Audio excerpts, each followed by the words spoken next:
Human Rights Watch ሰበስልጣን ትግራይ ሰላማውያን ሰባት በኃይልና ወተሃደራዊ ማዕስከር ይምልመለሉ ክብል ደጊሙ ኸሲሱ እቲ ምልመላ ሃዋህው ፍርሕ ፈጢሩ ክብል እውን ነቲ ኩነታት ገሊጽዎም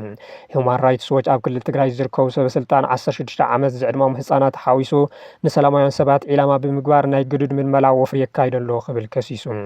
እቲ ወፍሪ ኣብቲ ክልል ናይ ፍርሒ ሃዋህው ፈጢሩ ከም ዘሎን ሰላማውያን ሰባት ኣብ ጎደናታት ናይ ስራሕ ቦታታት ኣባይትን ባህላዊ ዕደና ወርቅን ተጨውዮም ናብ ወተሃደራዊ ተዓሊም ከም ዝወሰዱ ትካሎም ኣውዘውጽኦ ጸብጻብ ሓቢሩ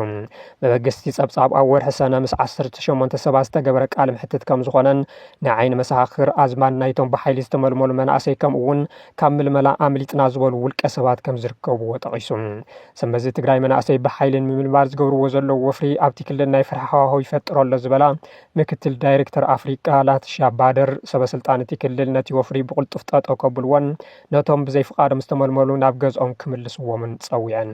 እቲ ትካል ኣብ መንጎ መንግስቲ ኢትዮጵያን ሕወሓትን ናዋርሒ ዝጸንሐ ፖለቲካዊ ወጥሪና ገደዳ ኣብ ዝኸደሉ እዋን ነቲ ጸብጻብ ኣውፂዎ ዘሎ Human Rights Watch ቅድም ክብል እውን ተመሳሳሊ ጸብጻብ ኣውፂኡ ምንባር ይዝከር ቅድሚ ወርሒ ሚያዝያ ሰበስልጣን እቲ ክልል ኣባላት ሰራዊት ምክልኻል ትግራይ ዝነበሩ ብኣኼባ ብደብዳቤ ብስልኪ ናብ ኣሃድዮም ንኽጽንበሩ የተባብዑ ከም ዝነበሩ እቲ ጸብጻብ ይሕብር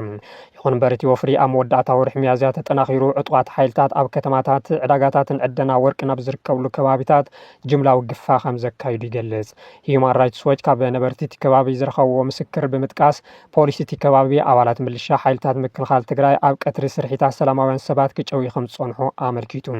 ይኹን እምበር ወሃቢ ቃል ሕወሓት ንትግራይ ዝሕሉ ብፍቃዶም ይገብርዎ ከም ዘሎ ብምግላጽ ንማዕኸን ዜና ኣብ ዝሃቦ መግለጺ ነቲ ብግዴታ ዝተባሃለ ክሲ ከም ዝነጸውዎ ይዝከር ሕወሓት ብተደጋጋሚ ከም ዝገለጾ ህዝቢ ትግራይ ኣብ ሓደጋ ህልውና ከም ዝርከብን ህልውንኡ ንምርጋጽ ድማ ሓይሊ ምክልኻል ምጥንኻር ግቡእ ከም ዝኾነ ብምግላጽ እዚ ንምዕዋት ግና ኣብ ድልየት ዝተመስረተ እምበር ግፋ ከም ዘየለ ይዝገልጽ ሰንየት ኣሜሪካ